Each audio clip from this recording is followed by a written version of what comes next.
திருமண வாழ்க்கையில பட்ட கஷ்டங்கள்னு ஒண்ணு இருக்கு. அது ஒவ்வொரு ஆளும் சொல்றாங்க. அது நீங்க சொல்லணும்னு நினைக்கிறேன். அவருக்கு அதுல யோகமே இல்லை. அவர் அதை ரொம்ப ஃபீல் பண்றாரு. எம்ஜிஆர் அளவுக்கு உயரமுள்ள ஒரு பையன் இருக்கும் போதும் எம்ஜிஆர் அவங்கள காதலிச்சாங்கன்னு பெருமையா சொல்றாங்க. அது உன்னத காதலுக்கு எடுத்துக்காட்டுன்னு சொல்றாங்க. அதுக்கடுத்து அவங்களுக்குள்ள அந்த ஒரு விடுதலை அந்த அம்மாவுக்குமே ஒரு பெரிய ரிலீஃப். அப்ப நம்மளை காப்பாற்ற வந்த ஒரு அநாத ரட்சகர், ஆபத் பாந்தவர் மாதிரி தான் அவங்களும் நினைக்கிறாங்க. அந்தமான்லயே ரசிகர் மன்றம் வச்சு லால் பகதூர் சாஸ்திரி பிரதமரை வச்சு திறக்க வச்சவங்கல்ல, எம்ஜிஆருடைய ஒரு ரசிகர் மன்றத்தை ஒரு பிரதமர் திறந்தாருன்னா அது எம்ஜிஆருக்கு மட்டும்தான். ராமாவரம் தோட்டத்துல என்னதான் இருக்கு, இன்ன வரைக்கும் திறக்கப்படாத அறைகள் இங்க ஒரு 5 பிரிச்சுட்டாங்க.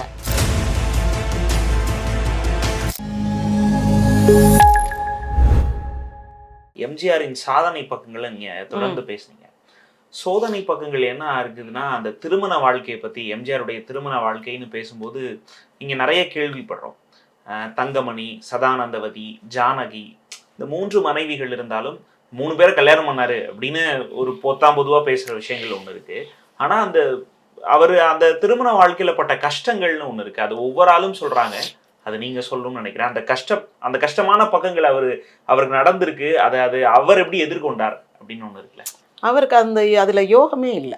அவர் அதை ரொம்ப ஃபீல் பண்றாரு. ஏன்னா அந்த மூத்த மனைவி மேல அவர் அவ்வளோ உயிரா இருக்கிறாரு. இவர் போறதுக்குள்ள அவங்க செத்து போயிடுறாங்க. 2வது மனைவி கூடவே இருக்கிறாங்க. ஆனா அவங்களுக்கு முடியல. இவர் கூடவே இருந்து அவங்களுக்கு அவர் சொல்றாரு, ஒரு சகோதரிக்கு பணிவிடை செய்தது போல நான் செய்தேன் அப்படின்றார் மனைவிய. ஆமா, அப்படியே அவங்களுக்கு ஏதோ மூச்சு விடுறதெல்லாம் கஷ்டம் இருக்குமா. அப்போதான் அதெல்லாம் மாட்டுவாரு அப்படின்வாங்க. அப்புன்னு கூப்பிடுவாங்களாம். உடனே அவர் தான் மாட்டி விடுவார் அப்படின்றாங்க. அந்த மாதிரி அவர் ரொம்ப சிரமப்பட்டு அது வீட்டுக்கு போனால் ஒரு நோயுற்ற மனைவி அப்படி இருக்கு. அதனால தான் அந்த அம்மா இறந்த உடனேயே அவர் அங்கேருந்து கிளம்பி தோட்டத்துக்கு போயிடுவார். அப்புறம் ஜானகி அம்மா வர்றாங்க. ஜானகி அம்மா அவர் செய்த எதையுமே வேண்டான்னு சொன்னதில்லை. அவருடைய குணத்தை நல்லா புரிஞ்சுக்கிட்டவங்க அவங்க.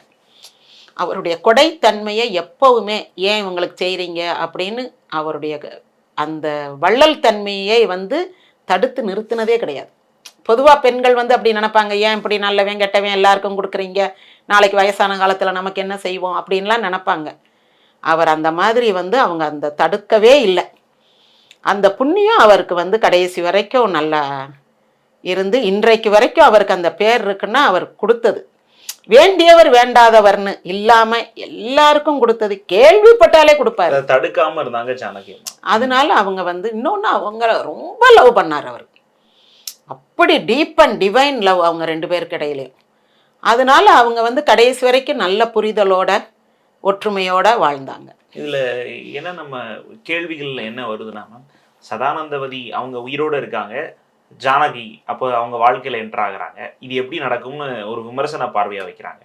ஆனா அதே சமயம் ஜானகிக்கு எம்ஜிஆர் அளவுக்கு உயரமுள்ள ஒரு பையன் இருக்கும் போதும் எம்ஜிஆர் அவங்கள காதலிச்சாங்கன்னு பெருமையா சொல்றாங்க. அது உன்னத காதலுக்கு எடுத்துக்காட்டுன்னு சொல்றாங்க. இது ரெண்டையும் எப்படி பாக்குறது? அதாவது பையன் இருக்கான் இல்லைன்றது வேற. ஜானகி அம்மா ஒரு துன்பத்துல இருக்கிறாங்கன்றது அவருக்கு தெரியுது. அதுல இருந்து அவங்கள விடுதலை பண்ணணும். அப்போ அந்த ஒரு பச்சாதாபம் முதல்ல அவருக்கு ஒரு காரணமாக இருக்குது. அதுக்கடுத்து அவங்களுக்குள்ள அந்த ஒரு விடுதலை அந்த அம்மாவுக்குமே ஒரு பெரிய ரிலீஃப். அப்போ நம்மளை காப்பாற்ற வந்த ஒரு அநாத ரட்சகர், ஆபத் பாந்தவர் மாதிரி தான் அவங்களும் நினைக்கிறாங்க. அப்போ ஒரு தெய்வத்துக்கும் ஒரு பக்தனுக்கும் பக்திக்கும் இருக்கக்கூடிய ஒரு பக்தி மாதிரி ஒரு பக்தி காதலாகத்தான் அது மலருது. அப்போ அதுக்கு இடையில இருக்கக்கூடிய தடங்கள்லாம் அவங்க ரொம்ப நாள் வெயிட் பண்ணி எல்லா தடைகளும் நீங்கிய பிறகு திருமணம் செய்து அவங்க கடைசி வரைக்கும் நல்லா வாழ்ந்து அவங்களும் ஒரு சீஃப் மினிஸ்டர் ஆகி, அதெல்லாம் ஒரு பெரிய பாக்கியம். அவங்களும் சீஃப் மினிஸ்டர் ஆகி இன்னைக்கு தமிழ்நாட்டினுடைய பெண் முதலமைச்சர்னு அவங்க பேர் தானே ஃபர்ஸ்ட் வருது, ஜானகி. அது அவங்க அவருக்கு அவருடைய நல்ல பண்புகளுக்கு அவங்க ஊக்கம் கொடுத்து கூடவே இருந்து காதல் ஒருவனை கைப்பிடித்து அவன் காரியம் யாவிலும் கை கொடுத்துன்னு ஔவையார் பாடியிருப்பாங்க. அந்த மாதிரி இருந்தனால அவங்களுக்கும் அந்த நல்ல பேரு, நல்ல புண்ணியம், நல்ல பாக்கியங்கள்லாம் கிடைக்கும். சமீபத்தில் எப்படி ஒண்ணு படிச்சேன், ஆண்கள் எல்லோருக்கும் ஆணின் இதயத்தை படைத்த இறைவன் எம்ஜிஆருக்கு மட்டும் என்னவோ அன்னை தெரசாவின் இதயத்தை படைத்து விட்டான் அப்படின்னு சொல்லி யாரோ ஒருத்தர் எழுதியிருந்தாரு. அந்த மாதிரி எம்ஜிஆருக்கு உருக்கமான ரசிகர்கள் இருந்தாங்க. அவர் வள்ளல் கொடைத்தன்மையை சொல்லிட்டே போலாம்.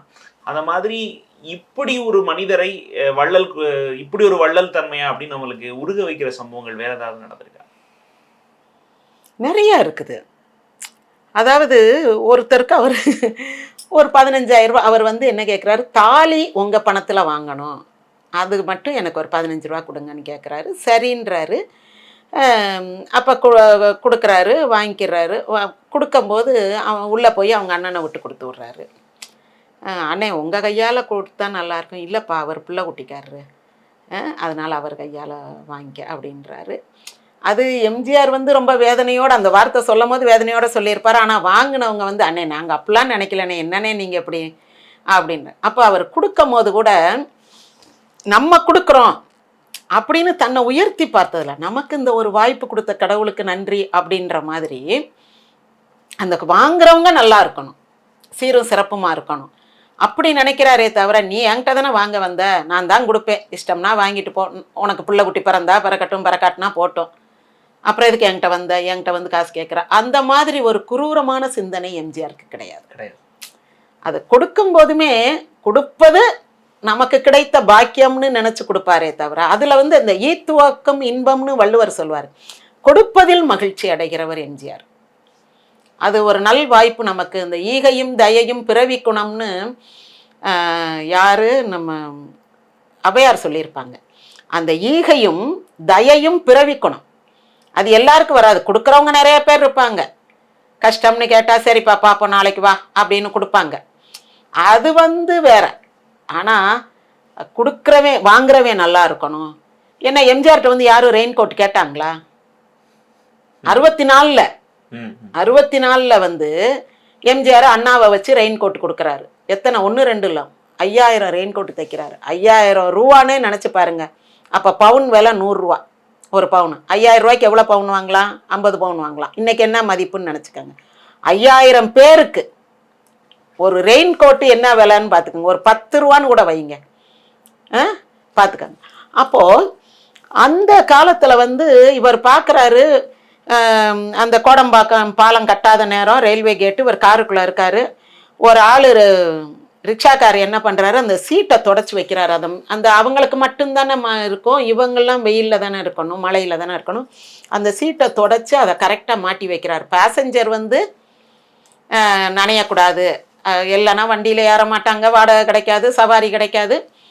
அப்போ எம்ஜிஆர் பார்த்துட்டு வந்து அண்ணன்ட்ட சொல்கிறாரு, அண்ணே பாருங்கண்ணே, இவர் மலையில் ஓட்டிகிட்டு போகிறாரு, ஆனால் பேசஞ்சருக்கு அதை இடத்த தொடச்சி துண்டை வச்சு தொடச்சி வைக்கிறாரு, ஈரம் இல்லாமல் அதெல்லாம் மாட்டி நல்லா வைக்கிறாரு, அவங்களுக்கு என்னென்ன பண்ணுறது ரிச்சாக்காருக்கு அப்படின்றாரு. ரிச்சாக்காருக்கு இனி என்ன ஒரு கோட்டு தான் தைச்சி கொடுக்கணும் அப்படின்றாரு இவர். ஆமாண்ணே அப்படியே பண்ணிடுவோம்னேன்றாரு. என்னப்பா நீ என்ன விளையாட்டாக இருக்க, எவ்வளோ ரிச்சாக்காரங்க இருக்காங்க, எவ்வளோ பேருக்கு நீ தைச்சி கொடுப்பாங்க. உடனே ரசிகர்கள்ட்ட சொல்லி, அவருடைய ரசிகர்கள் வந்து நல்ல நெட்வொர்க், எங்கேயும் இந்த போலீஸ் போகாத புகை போகாத இடத்துலையும் போலீஸ் போகணுவாங்க. அங்கே கூட எம்ஜிஆர் ரசிகர் ஒருத்தர் இருப்பார். அந்தமான்லேயே ரசிகர் மன்றம் வச்சு லால் பகதூர் சாஸ்திரி பிரதமரை வச்சு திறக்க வச்சவங்கள எம்ஜிஆருடைய ஒரு ரசிகர் மன்றத்தை ஒரு பிரதமர் திறந்தாருன்னா அது எம்ஜிஆருக்கு மட்டும்தான். அப்போ வந்து உடனே கணக்கெடுத்து சென்னையில் 3000 பேர் இருக்காங்க, மற்ற ஊர்லெலாம் எவ்வளவு, ஒரு 2000 பேர் இருப்பாங்க. சரின்னு சத்யா ஸ்டூடியோவில் ஒரு 10-60 டெய்லர்ஸை கூட்டியாந்து அதுக்கு மொத்தமாக அந்த பிளாஸ்டிக் துணி எடுத்து தச்சு அண்ணா கையால் கொடுக்குறாரு. அவர் எப்போவுமே அண்ணாவை முன்னிறுத்தி தான் செய்வாரே தவிர தான்னு செய்யவே மாட்டார். அது ஒரு முக்கியமானது. இப்போ ஜெயலலிதாட்டெல்லாம் அது கிடையாது, நான் அப்படின்னும் அந்த மாதிரி கிடையாது. இவர் வந்து தான் செய்ய மாட்டார், அண்ணாவை முன்னிறுத்தி தான் அண்ணா கையால் கொடுக்குறாரு. அவங்கெல்லாம் வந்து கேட்டா கொடுத்தாரு. இவருக்கே வந்து அந்த இரக்கம்ன்றது அவர் உள்ளத்துக்குள்ளே சுரக்கும். அன்புள்ளம் வந்து இரக்கம் தன்னால் சுரந்து பார்த்த உடனே ஐயோ பாவம் இவங்களுக்கு ஏதாவது நம்ம ஹெல்ப் பண்ணணும் அப்படின்னு இந்த மாதிரி சொன்னால் நமக்கு ஆயுஸ் பத்தாது.